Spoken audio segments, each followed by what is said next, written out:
ललिता त्रिपुर सुंदरी की जो साधना होती है उसमें अलग अलग लेवल के मंत्र होते हैं। बाला मंत्र होता है, दीक्षा के समय पे गुरु के पास जब जाते हैं तो गुरु से वाग्बीज मंत्र, बाला मंत्र, और फिर पंचदशी या पंचदशाक्षरी, और फिर षोडशाक्षरी मंत्र, ये 4 लेवल। और श्री विद्या में ललिता सहस्त्र नाम जानना, ललिता त्रिशती जानना और खड्गमाला जानना, खड्गमाला इत्यादि और उनके ग्रंथों को जानना, जब कोई विद्यार्थी ये सब कुछ जानता है तब उसको कहते हैं कि अच्छा, यह भी श्री विद्या के प्राथमिक स्कूल में है। और उससे भी ऊपर जब कभी श्री विद्या तंत्र के और भी तत्वों में वो जब सीखता है, जैसे कि 36 तत्व जिससे सृष्टि बनी, ब्रह्मांड बना, शरीर के विभिन्न कोश, साधना के विभिन्न भाव, करते करते करते मंत्रों के स्वरूप, जब कोई यहाँ पर पहुंचता है तो उसको कहते हैं अच्छा, अब ये सेकेंडरी लेवल में पहुंचा है।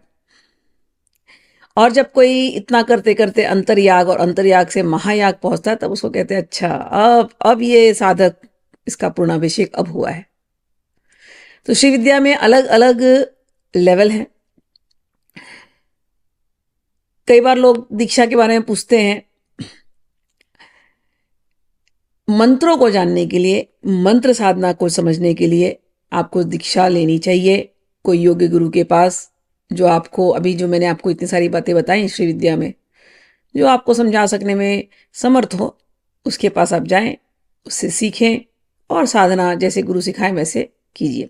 क्योंकि श्री विद्या में न केवल अर्चन है, ये जो ललिता सहस्त्रनाम, ये सब तो बहुत प्रथमा लेवल है। श्री विद्या के यंत्र को समझना, यंत्रार्चन करना, यंत्रों के देवी देवताओं को समझना, ये सब के ऊपर वीडियोस पहले मैं बना चुकी हूँ। खड्गमाला स्तोत्र की सीरीज पूरी बन चुकी है। उसमें सभी श्री विद्या, श्री यंत्र में जो पूजा होती है उसके अंदर सारे के सारे जो देवी देवताएं हैं उनके बारे में वर्णन किया गया है।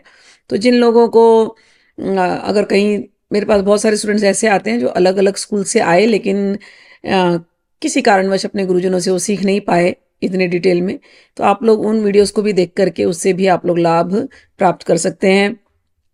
और जैसे मैंने कहा, ललिता सहस्त्रनाम, इसके भी वीडियोस बन चुके हैं। आप उन वीडियोस को सुन करके भी ललिता सहस्त्रनाम क्या है, उसकी फलश्रुति क्या है, फल क्या है, आप ये सब कुछ सीख सकते हैं। इनकी भी सारी वीडियो सीरीज बन चुकी है। अब आते हैं ललिता त्रिशती पर। दोनों ही, ललिता सहस्त्रनाम हो या ललिता त्रिशती हो, ये दोनों ही ब्रह्मांड पुराण से लिए गए हैं।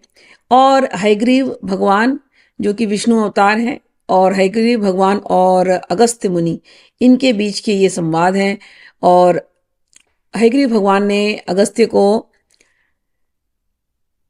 महामुनि को ललिता सहस्त्रनाम दिया, लेकिन इस करने के बाद भी अगस्त्य महामुनि को एक सेटिस्फैक्शन, एक संतोष जैसा प्राप्त नहीं हुआ। उन्होंने कहा कि गुरुदेव, मुझे ऐसा लगता है कि कुछ और कमी है, शायद आपने पूरी तरह से मुझे सब कुछ दिया नहीं है, तो कुछ और भी गुह्य है क्या? तो गुरुदेव ने सोचा क्या करूं। गुरुदेव ने फिर ध्यान किया, हयग्रीव भगवान ने, और ध्यान में उनके सामने साक्षात ललिता अंबिका कामेश्वरी और भगवान कामेश्वर, ये दोनों प्रकट हुए। और दोनों ने कहा कि तुम अगस्त्य मुनि को अब ये ललिता त्रिशती दो, ये गुह्याति गुह्य, ये सबसे गुह्य है। अब इसमें गुह्यतम बात क्या है? जो ललिता त्रिपुर सुंदरी के जो पंचदशाक्षरी मंत्र हैं, उनके ही बीजाक्षरों पर ये पूरी त्रिशती बनाई गई है। तो अब प्रश्न ये उठता है कि अगर हमें दीक्षा नहीं मिली तो क्या हम नहीं ये कर सकते? नहीं, ऐसी बात नहीं, आप कर सकते हो, बिल्कुल घबराने की ज़रूरत नहीं है। मैं छोटी उम्र से करती आ रही हूँ और बहुत लोगों को दिया है और लोगों को इससे फ़ायदा ही हुआ है।